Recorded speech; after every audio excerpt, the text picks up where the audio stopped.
اسلامی تاریخ میں چوتھے نمبر کے خلیفہ حضرت علی رضی اللہ تعالیٰ عنہ ہیں۔ ان کے تعلق سے چند باتیں اور پہلی جنگ جو آپس میں پیش آئی ہے جنگ جمل، جس کا تذکرہ کل آپ کے سامنے آیا تھا۔ حضرت علی رضی اللہ تعالیٰ عنہ جن کے متعدد القاب ہیں، اسد اللہ، حیدر، مرتضی، اور تمام صحابہ کرام کے نام کے پیچھے رضی اللہ عنہ لگاتے ہیں، جبکہ حضرت علی رضی اللہ تعالیٰ عنہ کے نام کے پیچھے کرم اللہ وجہہ لگاتے ہیں۔ یہ آپ کی خصوصیت ہے، اور اس کی مختلف وجوہات میں سے ایک اہم وجہ یہ ہے کہ دشمن نے آپ کو بد دعا دی تھی، سود اللہ وجہک، نعوذ باللہ اللہ تیرے چہرے کو کالا کرے۔ تو اللہ کے نبی صلی اللہ علیہ وسلم نے اس بد دعا کے نتیجے میں ایک دعا دی تھی، کرم اللہ وجہک، اللہ تیرے چہرے کو باعزت کرے۔ تو بس ان کے نام کے ساتھ یہ لفظ لگنے لگ گئے۔ حضرت علی رضی اللہ تعالیٰ عنہ کا دور خلافت 5 سال کے اندر 3 دن کم ہے۔ سن ہجری 35 سے لے کر سن ہجری 40 تک آپ کا دور خلافت ہے، اور آپ کے دور خلافت میں 3 جنگیں پیش آئی، جن میں سے ایک جنگ اچھی تھی جو خارجیوں کے ساتھ پیش آئی تھی۔ پہلی جنگ جنگ جمل، جس میں ایک طرف حضرت علی اور دیگر صحابہ کرام اور ایک طرف حضرت عائشہ رضی اللہ تعالی عنہا اور حضرت طلحہ اور حضرت زبیر اور دیگر حضرات تھے۔ اس جنگ کے اندر کس طریقے سے لوگوں کے درمیان نفرت بھرنے کا کام کیا، وہ عبداللہ بن سبا یہودی، اور اس کا پورا تذکرہ کل آپ کے سامنے آیا تھا، اور 13,000 مسلمان اس جنگ کے اندر شہید ہوئے۔ اس کے بعد دوسری جنگ پیش آئی ہے جنگ صفین۔ ایک طرف حضرت علی رضی اللہ تعالیٰ عنہ ہے، تو دوسری طرف حضرت امیر معاویہ رضی اللہ تعالیٰ عنہ ہے۔ ان دو بزرگوں کے درمیان مسئلے کے اندر اختلاف تھا، دلوں میں کوئی اختلاف نہیں تھا۔ ایک ہوتا ہے کسی نظریے کے تحت اختلاف ہو جانا، کسی مسئلے کے اندر اختلاف ہو جانا، یہ تو ہوتا ہے۔ جتنے منہ ہیں اتنی باتیں ہیں، جتنے دماغ ہے اتنی رائے ہیں، یہ کوئی فطری چیز ہے کسی مسئلے کے اندر اختلاف کا ہونا، البتہ اس میں نیت کا اچھا ہونا ضروری ہے۔ حضرت عثمان رضی اللہ تعالیٰ عنہ کی شہادت ہوئی تو حضرت امیر معاویہ رضی اللہ تعالیٰ عنہ کا کہنا یہ تھا کہ جن بلوائیوں نے آپ کے ساتھ یہ سلوک کیا ہے، سب سے پہلے مدینہ کے اندر ان کا قلع کما کرنا چاہیے اور ان کا زور ختم کرنا چاہیے، ورنہ ہماری طاقت اس طریقے سے پست ہوتی رہے گی۔ حضرت علی رضی اللہ تعالیٰ عنہ کا منشا یہ تھا کہ اس وقت بلوائیوں کا زور بہت زیادہ ہو گیا، تو اس وقت ان کا آپریشن کرنا مناسب نہیں ہے، ورنہ مزید ہمیں نقصان اٹھانا پڑے گا۔ اب دونوں بزرگ کی رائے میں اختلاف ضرور ہے، مگر دونوں کی نیت بہت نیک ہے، اس لیے اس مسئلے کے اندر اختلاف تھا۔ حضرت امیر معاویہ رضی اللہ تعالیٰ عنہ فرماتے تھے، اگر آپ سے نہیں ہو سکتا تو پورا معاملہ میرے حوالے کر دے، میں خارجیوں سے نمٹ لوں گا، بلوائیوں سے نمٹ لوں گا۔ خیر اس وجہ سے یہ بعد میں چل کر ایک جنگ کی شکل اختیار کر چکی، اور اس میں بہت سارے مسلمان شہید بھی ہوئے۔ لیکن حضرت ابو ہریرہ رضی اللہ تعالیٰ عنہ کا حال یہ تھا، میں یہ جو کہا کہ اس میں مسئلے میں اختلاف تھا، دلوں میں کوئی اختلاف نہیں تھا۔ حضرت ابو ہریرہ رضی اللہ تعالیٰ عنہ حضرت علی رضی اللہ تعالیٰ عنہ کے ساتھ تھے، نماز وغیرہ بھی ان کے پیچھے پڑھتے تھے، البتہ کھانا کھانے کے لیے حضرت امیر معاویہ رضی اللہ تعالیٰ عنہ کی جماعت میں جاتے تھے۔ تو کسی نے پوچھا، حضرت ابو ہریرہ یہ کیا تعجب کی بات ہے کہ نماز تو آپ ان کے پیچھے پڑھ رہے ہیں اور کھانا یہاں کھانے کے لیے آ رہے ہیں؟ تو حضرت ابو ہریرہ رضی اللہ تعالیٰ عنہ نے فرمایا، چونکہ چوتھے خلیفہ حضرت علی رضی اللہ تعالیٰ عنہ یا امیر المؤمنین ہیں، نماز ان کے پیچھے اچھے ہوتی ہے تو میں نماز ان کے پیچھے پڑھتا ہوں اور جنگ ان کے ساتھ رہ کر لڑتا ہوں، البتہ کھانا تمہارے یہاں اچھا بنتا ہے تو کھانا تمہارے وہاں کھانے کے لیے آتا ہوں۔ تو مسئلے کی حد تک اختلاف تھا، یہ کوئی بری چیز نہیں ہے، لیکن بیچ کے اندر جو شیطان کام کرتے تھے، فتن کام کرتے تھے، وہ تو آج بھی مسلمانوں کو آپس میں لڑانے کی کوشش کر رہے ہیں، تاکہ یہ اندرونی خانہ جنگی میں مشغول رہیں اور ہم ان پر مسلط رہیں۔ اسی دوران روم کے کسی علاقے کے اندر کچھ عیسائی باقی رہ گئے تھے، انہوں نے یہ سوچا کہ خود مسلمان آپس میں دست و گریباں ہیں تو ہمیں اس سے فائدہ اٹھانا چاہیے. تو حضرت معاویہ رضی اللہ تعالیٰ عنہ کو روم کے بادشاہ نے خط لکھا اور کہا کہ ہم نے سنا ہے کہ تمہاری آپس میں کچھ جنگ چل رہی ہے، اگر مدینہ کے خلاف فوج کشی کرنے کی ضرورت پڑتی ہے آپ کو تو میری فوج آپ کی خدمت کے اندر حاضر ہے. حضرت امیر معاویہ رضی اللہ تعالیٰ عنہ نے جب یہ دیکھا کہ ہمارے آپسی مسئلے کے اختلاف کی وجہ سے دشمن کی ہمت اتنی بلند ہو گئی، تو حضرت امیر معاویہ رضی اللہ تعالیٰ عنہ نے اس خط کا جواب لکھا تھا، اے رومی کتے، ان الفاظ میں یہ جواب لکھا تھا، اے رومی کتے کان کھول کر سن لے، ہمارے آپسی انتصار کی وجہ سے اگر تو غلط فائدہ اٹھانا چاہتا ہے اور مدینے کی طرف تیری نگاہیں اڑتی ہیں تو مدینے میں حضرت علی رضی اللہ تعالیٰ عنہ کی فوج کا سپاہی تیری سر کوبی کے لیے جو اٹھے گا پہلا وہ معاویہ بن ابی سفیان ہوگا. ہمارا آپسی انتشار کی وجہ سے تو غلط فائدہ اٹھانے کی کوشش مت کر. تو اس سے بھی معلوم ہوا کہ خود آپس میں جنگ ہو رہی ہے مگر اختلاف مسئلے کی حد تک ہے، دلوں کی حد تک نہیں ہے. آج ہمارا حال ایک چھوٹی بات کو لے کر آپس میں اتنا انتشار کے بولنے تک گوارا نہیں ہے. نہیں، جس مسئلے میں اختلاف ہو اس مسئلے کی حد تک اگر اختلاف ہے تو یہ اچھی بات ہے.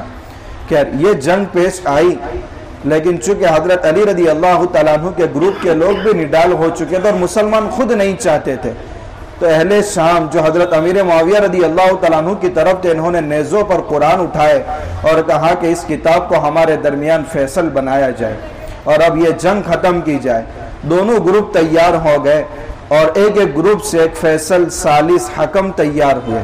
حضرت علی رضی اللہ تعالیٰ عنہ کی طرف سے ابو موسیٰ اشعری رضی اللہ تعالیٰ عنہ کو فیصل متعین کیا اور حضرت امیر معاویہ رضی اللہ تعالیٰ عنہ کی طرف سے عمرو بن عاص رضی اللہ تعالیٰ عنہ کو فیصل متعین کیا تاکہ یہ دونوں حضرات جس بات پر متفق ہو جائے اور اسی پر ہمارا آپس میں فیصلہ ہو جائے. حضرت علی رضی اللہ تعالیٰ عنہ کے گروپ کے چند خارجی الگ ہو گئے. انہوں نے کہا ان الحکم الا للہ، ہم صرف اللہ کا فیصلہ مانیں گے، ہم کسی اور کا فیصلہ نہیں مانیں گے.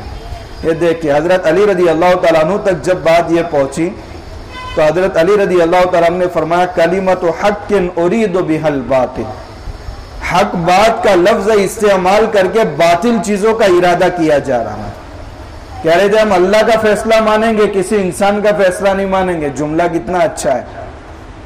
اس لیے میں نے پہلے ہی بتایا تھا کہ اسلامی تاریخ میں جو فتنوں کا آغاز ہوا ہے بظاہر اسلام کا لبادہ اوڑا ہے انہوں نے، مگر اسلام کی جڑوں ہی کو کمزور کیا ہے.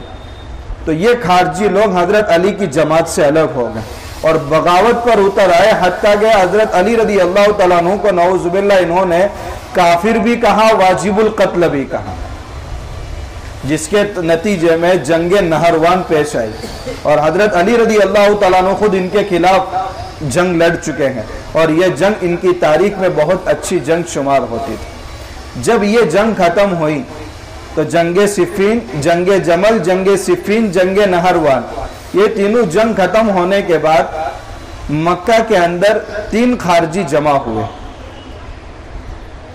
انہوں نے یہ ارادہ کیا کہ ہم تینوں مل کر ایک ایک کا کام اپنے ذمے میں لے لے اور ہر ایک خارجی ایک ایک شخص کو قتل کرے گا. ایک نے کہا کہ میں حضرت علی کو نعوذ باللہ قتل کروں گا، دوسرے نے کہا میں امیر معاویہ کو قتل کروں گا اور تیسرے نے کہا میں حضرت عمرو بن عاص رضی اللہ تعالیٰ عنہ کو قتل کروں گا. 2 شام میں تھے، حضرت امیر معاویہ اور حضرت عمرو بن عاص دونوں ملک شام میں تھے اور حضرت علی رضی اللہ تعالیٰ عنہ کوفہ کے اندر تھے. عبد الرحمن ابن ملجم یہ کوفہ کی طرف نکلا حضرت علی رضی اللہ تعالیٰ عنہ کے قتل کے ارادے سے اور وہ دونوں ملک شام کی طرف نکلے. حضرت علی رضی اللہ تعالیٰ عنہ کو قتل کر پائے، باقی 2 صحابہ کو انہوں نے قتل نہیں کیا کیونکہ حضرت امیر معاویہ رضی اللہ تعالیٰ عنہ نے جس انداز سے مملکت کے اصول بتائے ہیں وہ بہت زبردست اور بہت چوکنا تھے حضرت امیر معاویہ رضی اللہ تعالیٰ عنہ. اور حضرت علی رضی اللہ تعالیٰ عنہ کو تو چونکہ حضور کی پیشن گوئی تھی. حضرت علی رضی اللہ تعالیٰ عنہ سے اللہ کے نبی صلی اللہ علیہ وسلم نے فرمایا تھا اے علی، پہلی امتوں میں ایک بدبخت گزرا ہے جس نے حضرت صالح علیہ السلام کی اونٹنی کی کونچیں کاٹ دی تھی. اور بعد والوں میں بھی ایک بدبخت ایسا آئے گا جو تیری پیشانی کے خون سے تیری داڑھی کو رنگین کرے گا.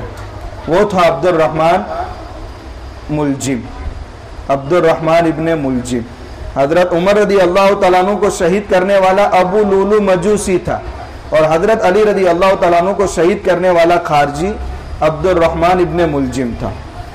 اب چونکہ حضور کی پیشن گوئی تھی وہ پوری ہونے والی تھی، اس لیے حضرت علی رضی اللہ تعالیٰ عنہ صبح سویرے مسجد کی طرف فجر کی نماز کے لیے آ رہے تھے، اور آپ کی عادت مبارکہ تھی کہ الصلاۃ، نماز کا وقت ہو گیا، نماز کا وقت ہو گیا، آواز لگاتے ہوئے آتے تھے.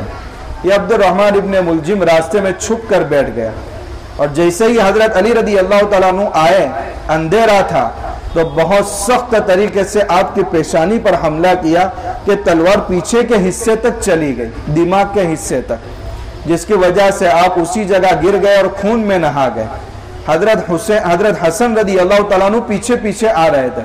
اندھیرا بہت سخت تھا، تو حضرت حسن فرماتے ہیں کہ مجھے تلوار کی چمک نظر آئی اور میرے والد تو نیچے زمین پر گر چکے تھے. اس وقت حضرت علی رضی اللہ تعالیٰ عنہ نے کہا فزت ورب الکعبہ، رب کعبہ کی قسم میں تو کامیاب ہو گئے. اسی دن رات کے اندر حضرت علی رضی اللہ تعالیٰ عنہ نے، حضرت حسن فرماتے ہیں کہ اللہ کے نبی صلی اللہ علیہ وسلم کو خواب میں دیکھا. تو حضرت علی رضی اللہ تعالیٰ عنہ نے حضور سے کہا یا رسول اللہ، آپ کی امت کی طرف سے مجھے بڑی تکلیفیں پہنچی ہیں. تو اللہ کے نبی صلی اللہ علیہ وسلم نے فرمایا ان کے خاطر بد دعا کرو. تو حضرت علی رضی اللہ تعالیٰ عنہ نے فرمایا کہ یا اللہ، میرے جانے کے بعد برا شخص ان کو عطا فرما، اور ان کے بدلے میں اچھے لوگ مجھے عطا فرما، وہ تو اچھے لوگوں سے جا ملے. اور حضرت علی رضی اللہ تعالیٰ عنہ کے بعد پھر جو عمرہ آئے ہیں بعد میں چل کر، یزید اور یزید کے خاندان کے لوگ جنہوں نے کیا تماشے کیے ہیں اور کیا ظلم ڈھائے گئے امت پر. کہ حضرت علی رضی اللہ تعالیٰ عنہ کی شہادت جمعہ کے دن یہ حادثہ پیش آیا تھا، اور یک شنبہ کو حضرت علی رضی اللہ تعالیٰ عنہ شہید ہوئے ہیں. آپ کی قبر کہاں ہے؟ کچھ لوگ کہتے ہیں اس کا کسی کو علم نہیں ہے، مگر شہر نجف کے اندر آپ کی قبر ہے. اور رات کے اندر ہی خارجیوں کے خوف سے حضرت علی رضی اللہ تعالیٰ عنہ کو دفن کر دیا تھا. یہ حضرت علی رضی اللہ تعالیٰ عنہ کے مختصر حالات ہیں. چاروں خلفاء کے حالات آپ کے سامنے آ گئے. سن ہجری 11 اللہ کے نبی صلی اللہ علیہ وسلم کی وفات کا سال، وہاں سے لے کر سن ہجری 40، یعنی یہ 30 سال دور خلافت کے پورے ہوئے. چند ماہ باقی رہ جاتے ہیں تو حضرت علی کی شہادت کے بعد 6 مہینے دور خلافت حضرت حسن رضی اللہ تعالیٰ عنہ کا رہا ہے. حضرت حسن رضی اللہ تعالیٰ عنہ ان کے 6 مہینے دور خلافت کے اندر شامل کرنے سے وہ 30 سال پورے ہو جاتے ہیں، جس کی پیشن گوئی اللہ کے نبی صلی اللہ علیہ وسلم نے فرمائی تھی کہ میرے دنیا سے پردہ فرمانے کے بعد 30 سال دور خلافت رہے گا. اب حضرت حسن رضی اللہ تعالیٰ عنہ کا دور خلافت 6 مہینے ہیں، اور سن ہجری 50 یعنی 10 سال کے بعد اس دنیا سے رخصت ہوئے حضرت حسن رضی اللہ تعالیٰ عنہ. اور حضرت حسن کے پردہ فرما جانے کے بعد 10 سال کے بعد شہید کیے گئے حضرت حسین رضی اللہ تعالیٰ عنہ. اب یہ حضرت حسنین، ان کی سوانح اور ان کے حالات کا تذکرہ باقی ہیں، انشاءاللہ وہ آئندہ کل کیا جائے.